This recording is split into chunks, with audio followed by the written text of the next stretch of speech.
because he had the widest tie I had ever seen. Mm-hmm. And as soon as the gig was over, he came up to us and had a million questions and wanted to get our autograph. Mm-hmm. And we got a letter from the promoter who had brought us there to do the concert about a year later and said, remember that little guy, Bob Zimmerman? Mm-hmm. You might want to keep an eye on him. We think he's maybe going to go somewhere in music. He's going to be recording under the name of Bob Dylan. Mm-hmm. And I said, you know, Peggy, I never had Dylan ask for my autograph. No. But he did. He was when he was young, when he was that skinny kid, he was all about learning from the people who had been in the business. The village crowd, and he according to him, I understand he's a self-taught guitarist, but according to the people who were there at the time, that they tell me that Fred Neil taught him how to play guitar. Well, he was a great player. Fred Neil Is Fred Neil still alive? No, he died. St. Augustine, isn't that where he was living? No, he was living in Mexico when he died, I think. Right. But he was from Coconut Grove. That's where he had a house there, where he lived. I think he grew up in Coconut Grove. So, and that's where I first ran across John Sebastian, was coming down to study from Fred Neil. But I didn't know. I mean, see, I used to hang out with Margot, and Fred was Margot's neighbor down there, and I didn't know that Fred Neil was I didn't know he was famous. You know what I mean? But later, and he was in the village scene for sure. Yeah, he was famous in the village, but in Coconut Grove, he was like a local guy. You know, and one time, when I really started he and Hank Roberts. When I first started to figure it out was he one day I saw him down in Peacock Park, and he was sort of leaned up against the rocks, and he looked like he'd been pretty hardcore drunk for a couple of weeks or something. I mean, he looked rough, and he did. He looked very rough, and he had a song. He says, I've written a new song, and he pulled it. And I honestly believe it was written on a white paper bag. I believe it was a white paper bag. It was one of those things you had to like flatten it out to read it, you know. And he says, I've written this song, and I'll send it off, and I'll send it off to Atlanta. He says, and I'll make a lot of money on this. And I you know, and I read it, and it was nice. You know, it was just like reading a poem or something, you know. And I read it, and I said, well, that's nice, Fred, you know, and I'm, you know, kind of, I probably talking down to him, you know, that's nice, you're all drunk, you know, and then it was probably, I'm going to say probably a year or 2 years later, and I'm driving in my car, and there's that song, and on the radio, I hear these words, I'm going where the sun keeps shining, through the pouring rain, going where the weather suits my clothes, and I'm going, that's Nielsen. Harry Nielsen. Fred wrote the song. No kidding. Yeah, that's the song. And these words are like, wait a minute. I've and then all of a sudden I was. He really did. And then after I got to the village and got to know people and stuff like that, then I find out, like people are like, Fred Neil, you know. And then I got some of the old records. Did you ever hear his cover of Morning Dew? I don't know which record is Walk Me Out in the Morning Dew, My Honey. Amazing, really amazing. He had a great set of pipes. He did, but it was just everything. It was just everything. It was just being in the zone. It was all, you know. And like I said, I think there's some of that in Malcolm Holcomb has a touch of Fred Neil in his delivery somehow. Brilliant. Well, he did a great job on the show, didn't he? He did. When he was on the Green Radio Bistro. Right. We like to give Malcolm credit when he deserves it. Malcolm deserves a lot of credit, man. The guy's an amazing writer, great performer. Do you know who Malcolm Holcomb is? I have heard the name. When was the last time he was on? He was on our show a few weeks ago. The version that aired a few weeks ago.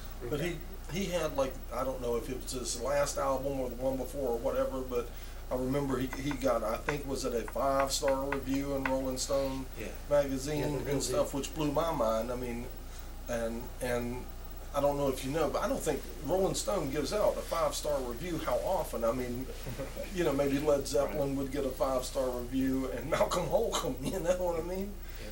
Jesus, how did he do that? Yeah. you know. Being as good as he is.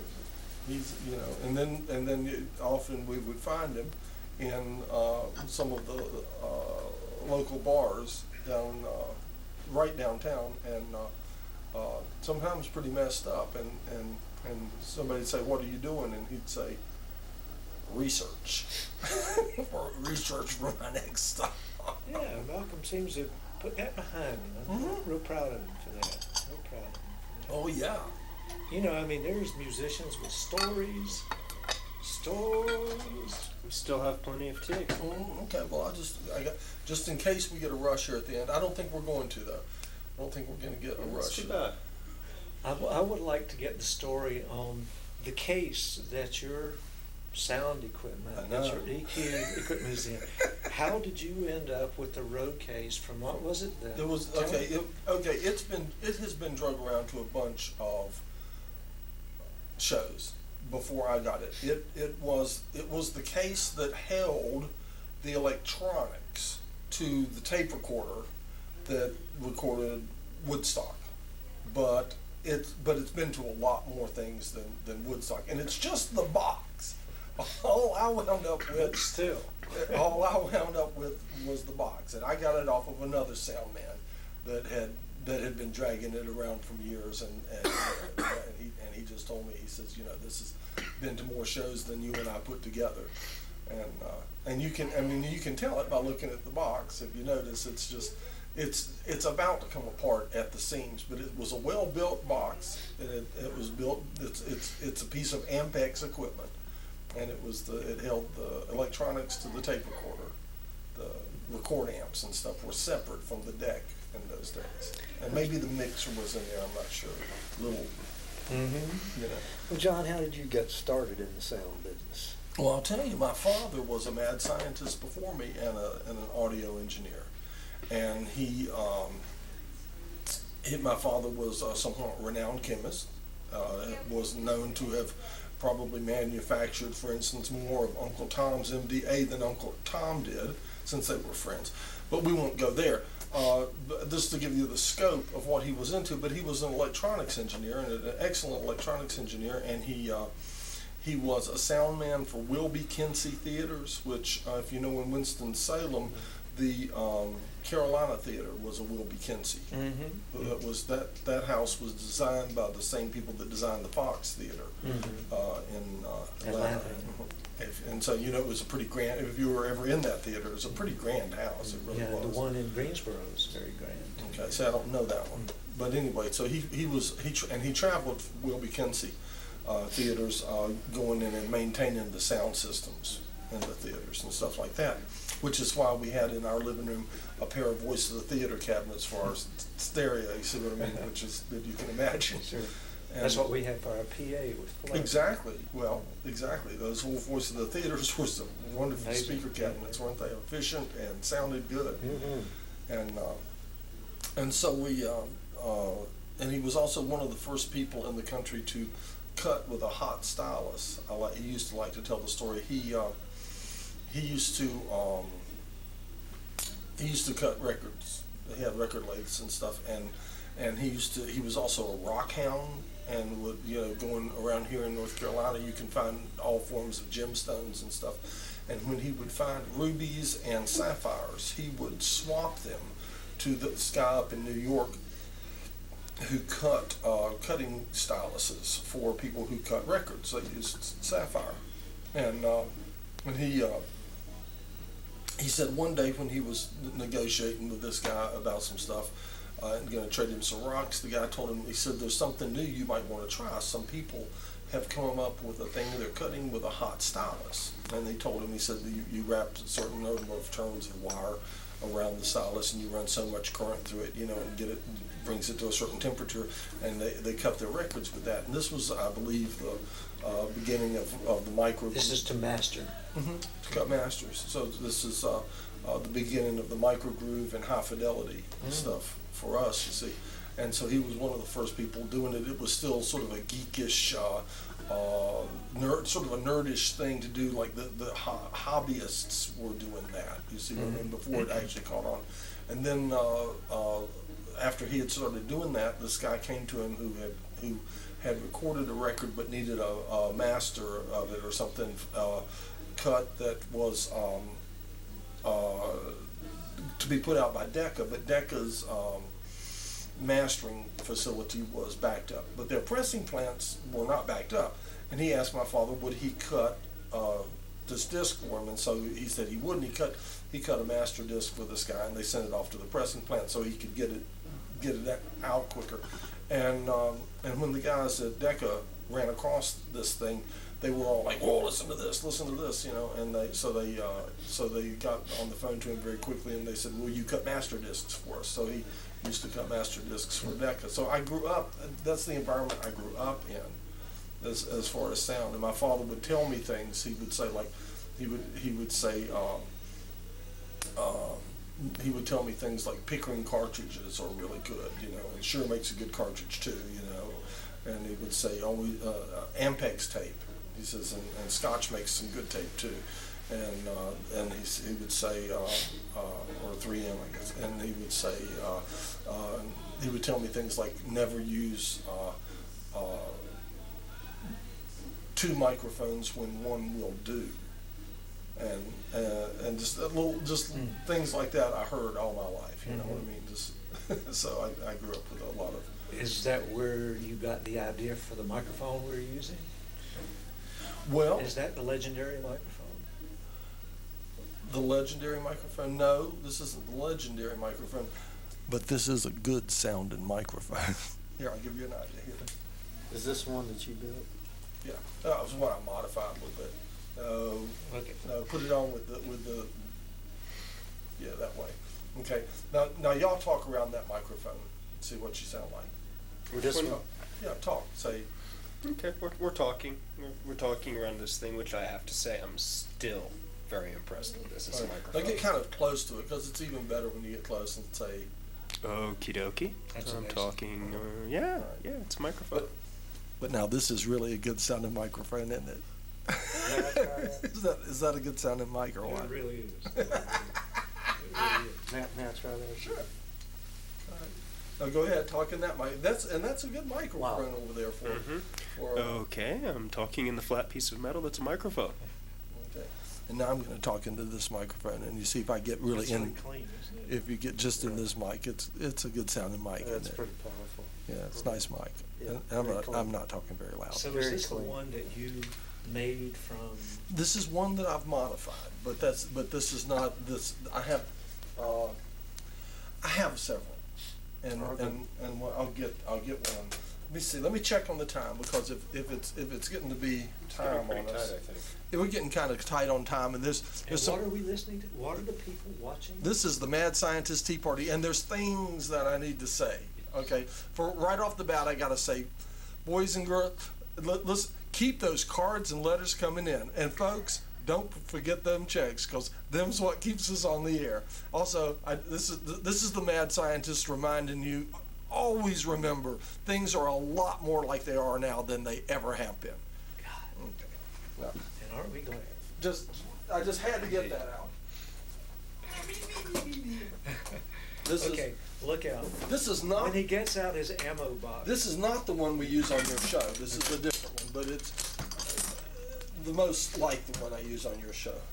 Well, are the modifications anything you can talk about? I can show you some of them. That's. This is a different mic though than the one I use on your show, and I can show you the modifications in this mic. I'll just pass it over to you and let you have a look there. Specs out here. We like to talk about microphones. Like to talk about microphones and sound. Just remember, things are a lot more like they are now than they ever have been. Okay, so what am I looking at there, John? Okay. I wouldn't know from. Okay, the microphone itself is a relatively inexpensive microphone made in China, and it's made very, very similar to the old microphones that were made in Germany that were large diaphragm condenser microphones. Okay. This being the large diaphragm. Large diaphragm in there. However, it's got a 3-micron thick diaphragm on it, which is a very thin diaphragm, and that's kind of a modification that comes that way from China. The Chinese put in solid state electronics, which I pulled out of it, and I put in a tube in it, which is very much like So you made this little board. Yeah, and added the tube circuit in there to make it, which is more like the German microphones. However, it's more like an American design that I believe was made for an Alltech microphone. It's the David Royer design with yet a little more modification on my part. But there's not the big difference between the German design and this one is that it doesn't have a grid resistor on it, which means that the diaphragm feeds directly into the grid of the tube with no resistance in parallel across it, leaving it extremely high impedance, which makes it very sensitive and very low noise. And then there's a special little transformer down in the can at the bottom that's in your right hand. Yeah, there's a special transformer down there that I've only been able to come up with 8 of. Planet. Well, no, there are probably some more, but I can't find them. It's like finding the head gasket to a 1921 Alice Chalmers tractor. You got it, right? And if you get so lucky as to run into more than one of those, and that's what you're working with for some reason. You get them, and I got all I could of these, and I've never seen. I've only seen 8, and I got them all, and I built some microphones, and my buddy Randy built some microphones, and I just gave him the last 2 of them the other day, and when those 2 are gone, we won't be able to build any more like this one, exactly like this one. But we'll come up with another modification. We can still build a nice mic, but we'll have to build around a different transformer. And there's some other transformers that are good out there. So that started as a very cheap microphone, and you turned it into a very exquisite microphone. Right. Yeah. So, and it sounds better than this microphone. So. Is that the one that won the competition? No. No, the closest thing to the one that won the competition. Tell them about the competition. Well, we did it at Collapsible Studio, and several people brought around their sort of high-end microphones, and we all listened to the microphones. But when I pulled out my homemade mic, everybody just oohed at it and said silky smooth. So it was like, I think it was the winner of the competition. There were some very good mics that day. It was very good. Yeah. And they have a mic which I think was part of it, of the competition. On that was their blue.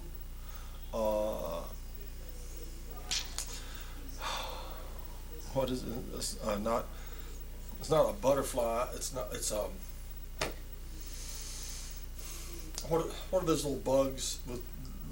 Moth? No, with wings that Jimi Hendrix said he was going to ride. Dragonfly. It's called a Dragonfly. Blue company makes a microphone called a Dragonfly, and we rather liked the sound of that one too, a lot. But truly, the tube mic is it's a great sounding thing. There are some things that certain technologies that don't change and stuff like. For instance, there's just nothing like high impedance like the grid of a tube. This is extremely high impedance device, and coupling that directly into one of these